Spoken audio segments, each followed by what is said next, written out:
Hello everyone दोस्तों, एक बार फिर से आपका स्वागत है आपके अपने यूट्यूब चैनल पे। आई होप कि दोस्तों आगामी परीक्षाओं की तैयारी आपकी अच्छी चल रही होगी। इसी तैयारी को और बेहतर बनाने के लिए एक नई वीडियो दोस्तों मैं आपके सामने लेकर आ चुका हूँ।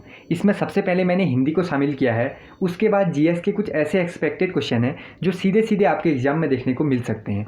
मोस्ट इंपॉर्टेंट क्वेश्चन की ये वीडियो होने वाली है। तो चलिए दोस्तों साथ मिलकर आज की वीडियो को भी स्टार्ट करते हैं। सबसे पहले शुरू करते हैं हम हिंदी से, और हिंदी में होने वाला है आपका मॉक टेस्ट। हिंदी में आपको मॉक टेस्ट लगाना है, जीएस के जो मैं क्वेश्चन बताऊंगा उसको आपको याद करना है। तो चलिए स्टार्ट करते हैं। चपला किसका पर्यायवाची शब्द है? इसके चार ऑप्शन हैं, बालिका, नारी, पुत्री या फिर बिजली। चपला किसका पर्यायवाची शब्द होता है? बिजली का। ऑप्शन नंबर डी हो जाएगा इसका बिल्कुल राइट ऑप्शन, बिजली। इसके और पर्यायवाची आपको जो पता होना चाहिए वो भी आपको पता होना चाहिए। सबसे पहला नाम आपको पता होना चाहिए चंचला। क्या होना चाहिए? चंचला। ये भी बिजली का ही पर्यायवाची होता है। इसके अलावा होता है दामिनी, सारे के सारे आपको पता होने चाहिए। इसके अलावा होता है विद्युत, ये भी आपको पता होना चाहिए। इसके अलावा होता है तड़ित, ये सभी आपको पता होना चाहिए। बढ़ते हैं नेक्स्ट क्वेश्चन की ओर। अगला सवाल, मरकट किसका पर्यायवाची शब्द है? मरकट बताओ, मोस्ट इंपोर्टेंट है, बहुत सारी परीक्षा में पूछा जा चुका है। मरकट किसका पर्यायवाची शब्द होता है? बंदर का। ऑप्शन नंबर डी हो जाएगा इसका बिल्कुल राइट ऑप्शन, बंदर। इसके अलावा बंदर को और क्या कहते हैं? इसके अलावा कहते हैं बंदर को कपी, ये तो आप सभी को पता होगा, कपी। और कहते हैं वानर, और एक और नाम ये भी सभी को पता होता है, हरि। तो इन बारे में भी आपको पता होना चाहिए। बढ़ते हैं नेक्स्ट क्वेश्चन की ओर। अगला सवाल, निम्नलिखित में से अक्षी शब्द का पर्यायवाची कौन है? अक्षी किसका पर्यायवाची होता है? आँख का। तो ऑप्शन नंबर सी हो जाएगा इसका बिल्कुल राइट ऑप्शन, आँख। आँख के और पर्यायवाची कौन कौन होते हैं? मेन नयन होता है, ये आपको पता ही होगा। चक्षु होता है, ये भी आपको पता होगा। लोचन होता है, ये भी आपको पता होना चाहिए, लोचन। इसके अलावा और क्या होता है? नेत्र, ये भी आपको पता ही होगा। तो ऐसे ऐसे आपको याद रखने हैं, ठीक है। बढ़ते हैं नेक्स्ट क्वेश्चन की ओर। अगला सवाल, को नृप होई हमें कहानी लोकोक्ति का क्या अर्थ है? किसी से कोई मतलब नहीं रखना, किसी के परिवर्तन के प्रति उदासीन, किसी भी परिवर्तन के प्रति सचेत रहना, या फिर प्रतिक्रियावादी होना। चार ऑप्शनों में से इसका राइट ऑप्शन कौन सा हो जाएगा?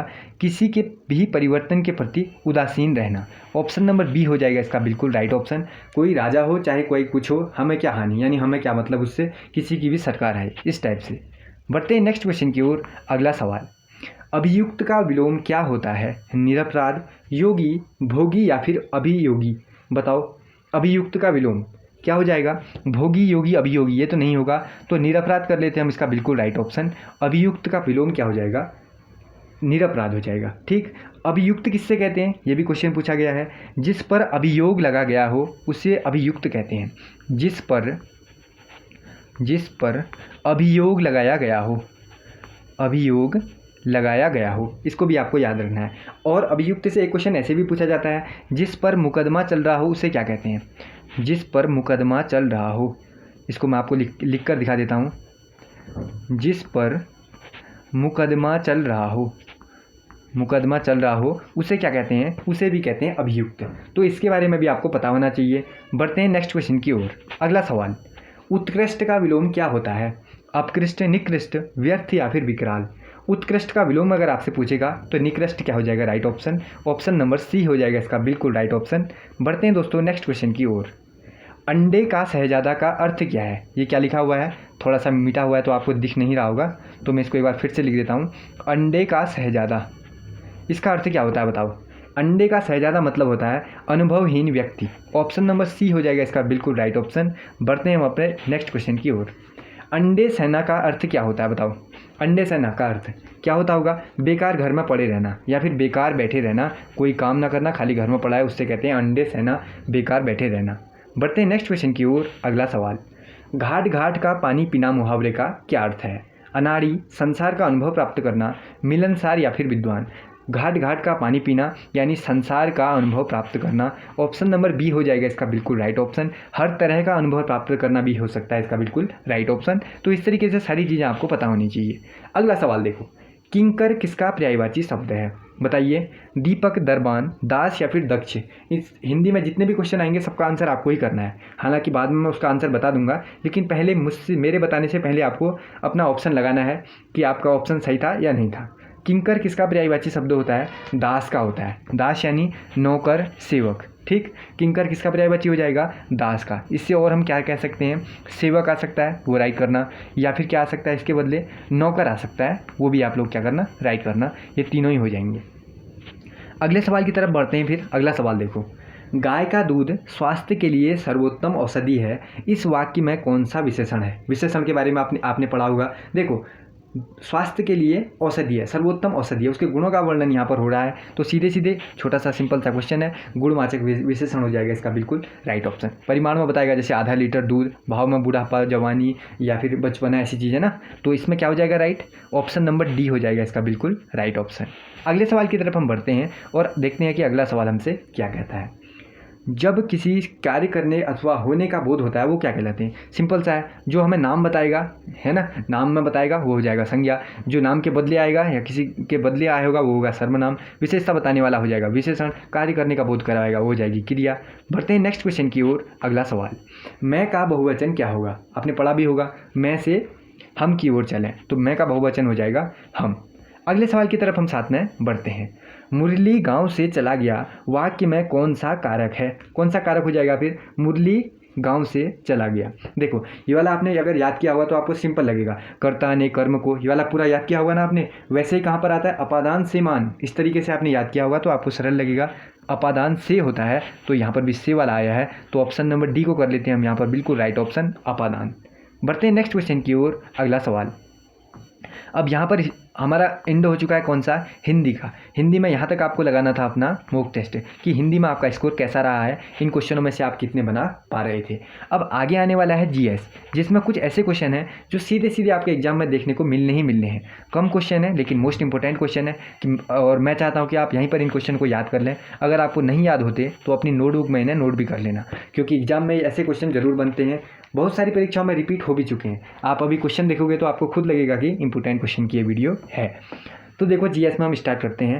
पहले सवाल में हमसे पूछा जाता है, कौन सा संविधान संशोधन लघु संविधान भी कहलाता है? तो कौन सा संविधान कहलाता है लघु संविधान? 42वां संविधान संशोधन। कौन सा? 42वां संविधान संशोधन। और कब हुआ था? वो हुआ था 1976 में, जो इसका बिल्कुल राइट ऑप्शन हो जाएगा। कौन सा संविधान संशोधन लघु संविधान भी कहलाता है? 42वां संशोधन 1976 वाला। बढ़ते हैं नेक्स्ट क्वेश्चन की ओर। अगला सवाल, किस संविधान संशोधन में मतदान की आयु 21 से घटाकर 18 वर्ष की? मोस्ट इंपोर्टेंट, एसएससी का फेवरेट, यूके ट्रिपल एससी का, यूके पीएससी आपके पेपर करवा रहा है, शायद यही क्वेश्चन आपको दे भी दे। बताओ कौन सा संविधान संशोधन था वाला? 61वां संविधान संशोधन। कौन सा संविधान संशोधन? 61वां संविधान संशोधन 1989। कौन सा? 61वां संविधान संशोधन 1989, 1989। तो इस बारे में भी आपको पता होना चाहिए। अगले सवाल की तरफ हम बढ़ते हैं। नीति आयोग का गठन कब किया गया था? सारे के सारे इंपॉर्टेंट क्वेश्चन है, तो इसीलिए मैं नहीं बोल रहा कि ये मोस्ट इंपॉर्टेंट है, ये ऐसा है, तो आपको याद होना चाहिए। कम क्वेश्चन है, सारे इंपॉर्टेंट हैं। अगर आपको आता है तो अच्छी बात है, नहीं आता है तो अपनी नोटबुक में नोट कर लेना। नीति आयोग का गठन कब किया गया था? नीति आयोग का गठन किया गया था 1 जनवरी 2015 को। 1 जनवरी 2015, क्या हो गया पेन को? 1 जनवरी 2015 को किया गया था नीति आयोग का गठन। इस बारे में भी आपको पता होना चाहिए। देखो, जो नीति आयोग था, इसे पहले क्या कहते थे? इसे पहले था, इसका नाम इसे कहते थे मतलब योजना आयोग। ये कौन सा आयोग था? ये था योजना आयोग था। लेकिन फिर इसको कब से क्या है? 1 जनवरी 2015 से बना दिया गया नीति आयोग। एक और क्वेश्चन पूछ लेता है योजना आयोग से, आपसे पूछ लेगा कि योजना आयोग का गठन कब हुआ? अब बताओ क्या देगा? तब आपको नीति आयोग नहीं करना है, तब आपको योजना आयोग का अगर पूछेगा तो 15 मार्च 1950 को हुआ है। कब हुआ था?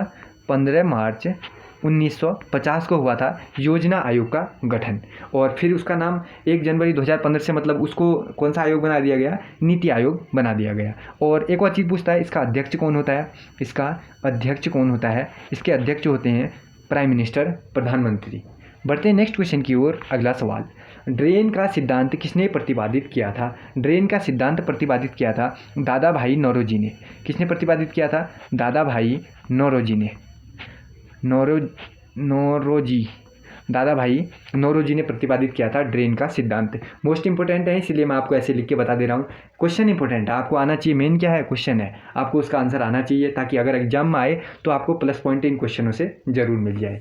इनको जो कांग्रेस में महान वृद्ध पुरुष है, ये भी क्वेश्चन है। देखो, कांग्रेस में महान वृद्ध पुरुष किसे कहा जाता है? दादा भाई नौरोजी को कहा जाता है। सबसे पहले राष्ट्रीय आय का आकलन किसने किया? दादा भाई नौरोजी ने किया था। और क्या क्वेश्चन था इनसे?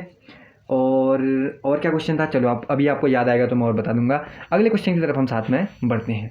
महाधिवक्ता की नियुक्ति कौन करता है? बताओ फिर। महाधिवक्ता की नियुक्ति कौन करेगा? राज्यपाल करेगा। कौन करेगा? राज्यपाल करेगा। राज्यपाल, ये आपको पता होना चाहिए। राज्यपाल इसकी नियुक्ति किसके अंतर्गत करता है? आर्टिकल 165 इसे ऐसा अधिकार देता है कि उसका नियुक्ति करेगा। ये शक्ति देता है कौन? आर्टिकल 165 के तहत करता है राज्यपाल महाधिवक्ता की नियुक्ति। अगले क्वेश्चन की तरफ हम साथ में बढ़ते हैं। अगला देखो, दिनेश गोस्वामी समिति का संबंध किससे है? दिनेश गोस्वामी समिति, कहीं पर भी यह समिति दिखती है तो इसका संबंध आपसे पूछा जाएगा। इसका संबंध हो जाएगा चुनाव सुधार से। तो इस बारे में भी आपको पता होना चाहिए। मोस्ट इंपोर्टेंट क्वेश्चन में इसको शामिल कर लो। अगले सवाल की तरफ हम साथ में बढ़ते हैं। अगला सवाल, राज्य की कार्यपालिका शक्ति किस में निहित होती है? राज्य की जो कार्यपालिका शक्ति होती है वो किस में निहित होती है? राज्यपाल में निहित होती है। ऑप्शन नंबर बी हो जाएगा इसका बिल्कुल राइट ऑप्शन, राज्यपाल। मुख्यमंत्री को नहीं करना है। मुख्यमंत्री के पास कार्यपालिका की शक्ति इसमें निहित नहीं होती है, राज्यपाल में होती है। अगला सवाल देखो, लग रहा है ना इंपॉर्टेंट क्वेश्चन की वीडियो लाया हूँ, तो ऐसे इन क्वेश्चनों को हमेशा करके याद कर लिया करो। आगे आने वाले किसी भी एग्जाम में ये आपका साथ जरूर से देंगे। पुलिस में नहीं आया, फॉरेस्ट गार्ड में मिलेगा, कनिष्ठ सहायक में मिलेगा, कहीं ना कहीं फायदा आपका होना ही है। भारतीय संविधान के अंतर्गत कितने प्रकार का आपातकाल होता है? कितने टाइप का आपातकाल लगता है भारतीय संविधान के आधार पर? 3 टाइप का। कितने टाइप का? 3। पहला देखो, इसको 3 में ऐसे यहाँ लिख लेता हूँ। देखो कितने टाइप का लग जाएगा, इसको डिलीट करता हूँ, इसको हटाया मैंने। 3 टाइप का आपातकाल लग जाएगा। अब वो 3 टाइप कौन कौन है वो भी मैं आपको बता देता हूँ, क्योंकि आधा अधूरा बताऊँगा तो फिर उसमें से क्वेश्चन आ गया तो आपको 3 नहीं आया, कुछ और पूछ लिया तो आपको गड़बड़ हो जाएगी। तो मैं आपको ये भी बता देता हूँ, ठीक। देखो सबसे पहला होता है राष्ट्रीय आपात। देखो 1 मिनट, सबसे फर्स्ट वाला हो जाएगा राष्ट्रीय आपात। तो मैं इसको ऐसे लिख लेता हूँ। देखो सबसे फर्स्ट वाला कौन सा हो जाएगा? राष्ट्रीय आपात हो जाएगा, ठीक। दूसरा वाला हो जाएगा राष्ट्रपति शासन। एक लगता है ना जैसे हमारे उत्तराखंड में भी लगा था राष्ट्रपति शासन, तो दूसरा किस टाइप का आपात हो जाएगा? राष्ट्रपति शासन। इसको ऐसे देख लो, समझ आ गया होगा आपको। तीसरा होता है वित्तीय आपात। तीसरा कौन सा होता है? वित्तीय आपात। ये तीनों टाइप होते हैं। इन तीनों टाइप के बारे में आपको पता होना चाहिए। अब मैं आपको एक एक करके इसके बारे में एक और छोटी सी जानकारी है वो भी मैं आपके साथ बता देता हूँ। देखो सबसे पहले राष्ट्रीय आपात, दूसरा राष्ट्रपति शासन, तीसरा वित्तीय आपात। सबसे पहले हम पढ़ेंगे राष्ट्रीय आपात के बारे में। सबसे पहले हम पढ़ेंगे राष्ट्रीय आपात के बारे में। राष्ट्रीय आपात के बारे में, राष्ट्रीय आपात मैंने ऐसे लिख लिया। देखो अभी तक राष्ट्रीय आपात क्या है, किस आर्टिकल के अंतर्गत आता है ये पूछ लिया जाता है। तो राष्ट्रीय आपात आता है आर्टिकल 352 के अंतर्गत। किसके अंतर्गत आएगा? आर्टिकल 352 के अंतर्गत आएगा राष्ट्रीय आपात। तो ये आपको पता होना चाहिए, सीधे सीधे आपको 1 नंबर दिला सकता है आर्टिकल 352, ठीक है। ये आपको पता हो गया। देखो राष्ट्रीय आपात अभी तक कितनी बार लग चुका है? 3 बार लग चुका है। कितनी बार लग चुका है? 3 बार लग चुका है। ये आपको पता होना चाहिए। सबसे पहले लगा था 1962 में, उसके बाद लगा था 1971 में, उसके बाद लगा था 1975 में। थोड़ी सी लंबी जानकारी है पर इसको देख लेना। पहले 1962, फिर 1971, उसके बाद 1975 में। 3 बार लग गया। आपको पता चल गया ना आर्टिकल 352 के तहत। दूसरा वाला देखो फिर, दूसरा हमने पढ़ा था राष्ट्रपति शासन। दूसरा हमने पढ़ा था राष्ट्रपति शासन। तो राष्ट्रपति शासन किस आर्टिकल के अंतर्गत लगता है ये पूछ लिया जा सकता है। ये लगता है आर्टिकल 356 के अंतर्गत। कौन से आर्टिकल? आर्टिकल 356 के अंतर्गत राष्ट्रपति शासन राज्यों में लगता रहता है। तीसरा हमने पढ़ा था वित्तीय आपात। कौन सा हमने पढ़ा था? वित्तीय आपात। कोई भी 1 नंबर बन सकता है आपसे, इसको आपको याद रखना है। वित्तीय आपात कब लगता है हमारे यहाँ, किस लिए लगता है? आर्टिकल 360 के अंतर्गत लगता है।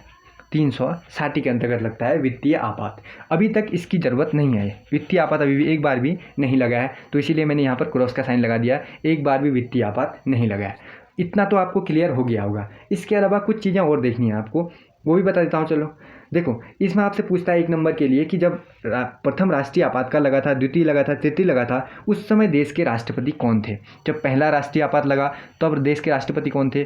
दूसरा वित्तीय आपात लगा तब राष्ट्रपति कौन थे? और जब तीसरा वाला लगा तो कौन थे? बताओ।